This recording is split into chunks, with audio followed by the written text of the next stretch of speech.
I love how dramatic this is with the music. They did a really amazing job. There's a high production value to this video. I see why it's at over 1 million High views. production value. It'd be good to just like, dude, it's such high production value. The way they have the camera pointing up to his face from his, they put the camera on his, pointing up to his head. High production value. Comment section what I think about the Kyle Beats situation. Bro, he's turning into Moist Critical. I'm gonna start saying that all the time too. Okay, let's check out the DJ Payne Kyle Beats situation, guys. This is crazy. So I went and watched the video, which is titled "Famous Rapper Stole," in quotation marks, "stole my beat," and the song went platinum. And it's a pretty amazing story. There were a few parts of the story that threw me way off. I'm sure you've seen this video. Kyle Beats is huge in the online YouTube music producer space. And this exact video is one of his top 10 most popular, most watched. So I need to fucking... I need to try to make him look uncredible. Probably going to become top 3 given that it just dropped and it's already at over 1 million views. Imagine getting the biggest song in your life and never getting credited, paid, or even knew that it existed. So just to quickly summarize what went down, and this was the first part that kind of threw me off about the video, Kyle Beats' beat wasn't stolen, but that Mexican OT's biggest song, his hit song called Johnny Dang featuring Paul Wall, used a sample from one of Kyle. Yeah, I mean, it definitely is stretching. It's exaggerating what actually happened, for sure. The beat was not stolen. It was like an uncredited loop. The whole title is just to get people into the video, you know what I mean? There's no real way. Nah, it wasn't a splice loop. Bro, it's somebody that, like a session musician that just played for him, and then he used the sample. Like, it's not even his fucking beat, really. Like, I mean, well, I shouldn't say his beat, his loop. Like, maybe he owns the rights to it, but he didn't actually make it. The other guy made it. He just like basically helped him place it. This video, he's trying to figure out the legal recourse that he can take in order to get credit and money for this stolen sample. the Nightmare Drum Kit. Toby Ali, Jonah Abrams, and Johnny Snipes. Really gotta watch all this. I love how we call Johnny Shipes Johnny Snipes. Johnny Shipes owes me money for a beat that I'm never gonna get. If you don't know Derez, he's someone who's helped me so much in the past, making kits. He helped me move into the studio. Someone named Derez made the loop. So then it becomes this kind of heartwarming story where Kyle Beats is now fighting for his friend's honor. You know, he's fighting on behalf of Derez. I feel like Kyle Beast is trying to be like the music production Mr. Beast. In a way, I feel like he does like that sort of same sort of content style, like just really like trying to appeal to like the largest market possible. And then in that sort of content style, you have to fake things. You basically have to fake things to make a better story. If you're trying to like do that sort of like charity, like or wholesome, like change the world sort of shit, like you're gonna have to lie, because like if you're uploading constantly. You're gonna change the world like every fucking week? To get some credit for the man and to get some money for him and ultimately to get a plaque for him, which is a great asset to any producer's career. You know, a platinum hit single that you co-produced, that you composed. Derez should get something that he made the sample and it was stolen. No one ever contacted him, right? Derez probably doesn't even know about it, dude. I think I might wait till I have it figured out to call Derez. I need to hit up somebody right now, dude. Maybe I should hit up my lawyer.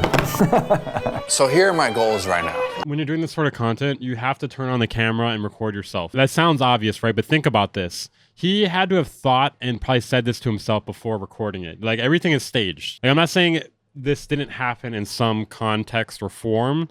I'm just saying it probably didn't happen in the way that it was presented. Making this an orange instead of an apple because an orange would go better in the story. You know, that kind of shit. What is the alternate reality where essentially they just have the camera on all the time?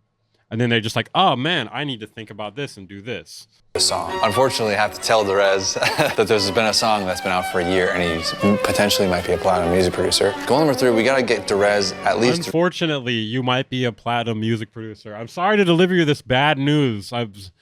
You are now a platinum music producer. You can put that in your bio.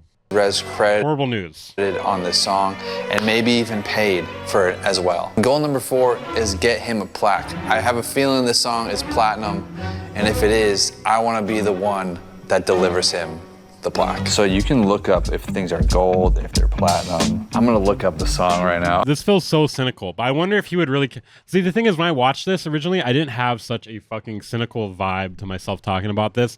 I feel like this is DJ Payne's fault. This is DJ Payne. He's the one that got all cynical about this here. So I'm coming to it with a more cynical vibe. Yeah, I kind of doubt Kyle would also care as much if this wasn't for a video? Like, would he really care that much about making sure his friend got the plaque and that he wants to personally deliver him the plaque? If he is, he's a wholesome dude. Top tier, amazing guy. Joe Budden has beef with Kyle Beats now? What? Frustrating fight when You're saying this guy's Joe Budden? Wait, hold on a second. Joe Budden, DJ Payne. I don't know, man. Yeah, he's like a lighter skinned Joe Budden. That's pretty good. That's pretty good, man. I don't necessarily want to hit my lawyer and have him hit their lawyer and da-da-da-da and go back and forth and we want money. It's like, so let me just see if like, hey, you guys have made $1 million.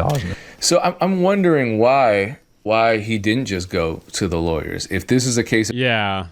Hey, what's up, boss man? What's going on, dude? Nice to meet How you you. doing? Nice to meet you.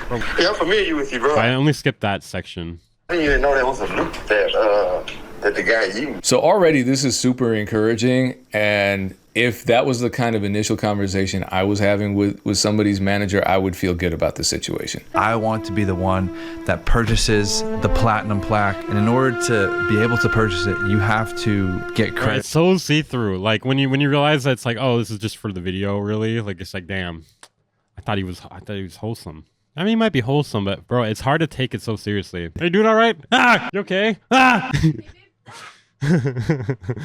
Just tell me what you want, and we'll go from there. There was that song that got a lot of streams using one of my loops from a pack. What was the name of the track? So it's by Mexican OT. It's called Johnny Dang. It just went platinum last month. Their team and just was like, hey, like that's our loop from the thing. And no one cleared it. The song just went platinum. You know, they have no problem with it. I was like, I love how dramatic this is with the music. They did a really amazing job. There's a high production value to this video. I see why it's at over 1 million. High views. production you value. know, it'd be good to just like, Like fucking dude, it's such high production value. The way they fucking have the camera pointing up to his face from his dick. They put the camera on his dick, pointing up to his head. High production value. call my boy Greg, CEO of Mexican OT Infinity.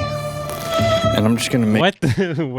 I'm sorry. What was that combination of words there? What do you think is, in your opinion, do you think is fair for an advance? Because I could throw some numbers high or low, but I'm just like, I just want to know your thoughts too. You know what's interesting is that the lawyer advised him to move forward in negotiating with Greg. This part threw me off too. Why wouldn't the Yeah. lawyer just contact Greg and say, this is what we want? So this is when I started getting a little suspicious, and there's a plot twist at the end that makes it clear why alarm bells were going off in my head. You know, we usually like, you know, I run a clean business, and then if there is anything like from the past, like, you know, with OT, like just dropping music, before it was always like, you know, either like a swap out or, you know, it was a few grand. Like, this is different. This is different. This is all new territory for me. You know what I'm saying? Well, he just said, Bro, okay, it's really weird. You never see this. You never see business people be like, this is new territory for me, you know? Like, I don't know. It just feels a little scripted, maybe. I don't know. I don't know. I don't know this person, though. Like, I can't say what I think they would say, but it just doesn't sound like something I would expect somebody to say in this situation. a few grand. Again, this is encouraging. His team seems very willing to rectify the situation. So let's fast Yeah, forward it could be staged. to the resolution. It's probably staged. Yeah, it's probably staged. I will go on a limb and say I believe it is staged. And the plot twist. Yeah, we're gonna get in with you when we get over there to Dallas. Right.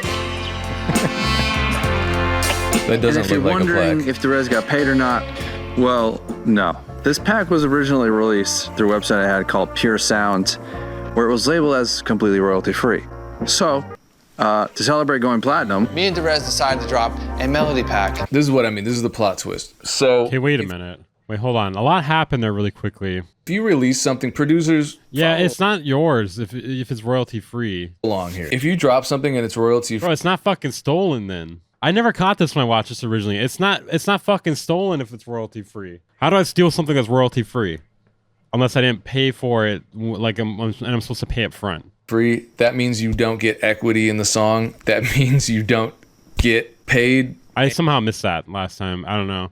I guess I thought maybe there was and he didn't mention this in the video. Maybe there was terms and it's like royalty free up until a certain point. Shit. Any advance on royalties or royalties thereafter, that means you're just completely forfeiting any sort of financial interest in whatever is created with your. He knew it was royalty free. We already did some entire video for content. Yeah, that's kind of what I was saying. Like, this sort of style of content, basically you have to exaggerate the truth or stretch things or just like mold it to a way to make it into a good story. Having your royalty-free loop be in a platinum song, that's not that good of a story. But if you can say that they stole it, that's a better story, right? That's a really good title. That's gonna get clicks. That's gonna get you 1 million views. That's why people do this free sample terms that is royalty-free to use, but commercial use requires a contract. Yeah. Well, they do that because it's a race to the bottom, really, with selling beats. You know, people weren't doing the whole like, you know, free tag, like, oh, I'm selling beats, free type beat. Here's my free type beat. People weren't doing that originally. They just had their beats for sale, and it was like a given. You're gonna have to pay for it, unless it was actually free. Then motherfuckers started doing this free type beat. They started writing free at the front of the beat, and it's a fucking trick. It makes you think, like, if you're a vocalist, it makes you think it's free. It's not actually free though. It's free for non-commercial uses. So the way nobody would use it, essentially, like a mixtape. You could use it for a mixtape, basically. I think you could use it for a mixtape. So like this whole like free type beat shit, you know what I mean? Like, it's not, most of the time it's not even free. Like, they just put free because more people are gonna click on it. Yeah, free to listen / freestyle to on YouTube. That's the free. You know, the given thing that you thought you were getting by being on YouTube. Yeah. And it's basically a race to the bottom because like people started doing this, and then because of that, other people have to start doing it. Otherwise, they're not going to be able to compete with this fucking guy. Some are free for profit to a certain point. But yeah, it's super common. People do that. Like, it's basically just a race to the bottom. People are just like, okay, how can I get ahead of other producers by taking, you know, maybe making less money? They're basically just hoping people will buy the beat when they realize, oh shit, I got to pay for this. Or they're hoping people will not catch those terms and then actually like use it, and then maybe they're hoping it'll blow up and they'll get paid. This pack was originally released through a website I had called Pure Sound, where it was labeled as completely. That is such a shitty name, by the way. I'm sorry, Kyle. It's a fucking shitty name though. That's why it's like, you know, obviously you agree. That's why it's a site you used to have. Of them getting a plaque. And maybe someone in the comments can help me out. I'm sure there's a way to do that. And it looks like that Mexican OTs team is really, really invested Mexican OT in doing good business and going out of their way to handle a situation that, you know me, I'm on the side of the producers all the time, but they didn't need to do anything. They didn't have to do shit. So it is kind of weird. This case, if I were them, I would have asked straight up, was it royalty free? And if Kyle Beats had said, yeah, it is, then I would have been like, okay, then there's not really anything for us to talk about. What they could do, I guess, is adjust the credits via their distributor so that it includes the names of the composers of that loop, in that case, Kyle Beats and Derez, and they would send a screenshot of that as proof to Jewelbox or whatever company is in charge of creating the platinum plaques. Bro, can you fake a plaque? I mean, there's a business for everything, right? I like the video a lot, but it's also really frustrating because initially Kyle Beats was saying we have all the leverage in the situation. I was like, yeah, you do, because you own this sample. You didn't.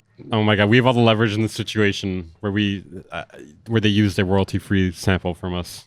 Royalty-free loop. Business works at all. You did the free kit. Next time, sell it. It's 100% your fault. Oh God. I need to stop reading these comments, but there are hundreds of them. You did free kit. Bro, I like how that guy couldn't even be fucked to use proper grammar. You did free fucking kit. Fuck you. Go fuck self. Evidently, according to him, he said it himself, he released it on a royalty-free basis, which is why at the end of the video, he very clearly said, and I wish he had... He's like, hey, listen here, Kyle Beats. You're big old dum-dum, big old meanie. I don't like you very much. I want to take a big old stinky poop on your head. Focused more on it, but he didn't. No one got paid. No. Because they labeled it as royalty-free. Where it was labeled as completely royalty-free. And I just saw this. DJ Payne was about to drop a 3-hour breakdown on the nuance. Okay, copyright law is incredibly nuanced. This video is not 3 hours. Trust me, I don't need Weaver on my ass again. Hold on. What am I catching a fucking stray for here? What am I catching a stray for here? Hold on. Be free. All I said is you could edit them to be a little snappier. Something to that effect. You watch them sped up. Bro, I'm not gonna watch. Okay, let's give me the benefit of the doubt here. 3-hour breakdown. Let's say there is a 3-hour breakdown of copyright law. We're speeding that up no matter who the fuck it is, okay? Let's just... Very needed here. You know what? It feels good to be needed. Thank you.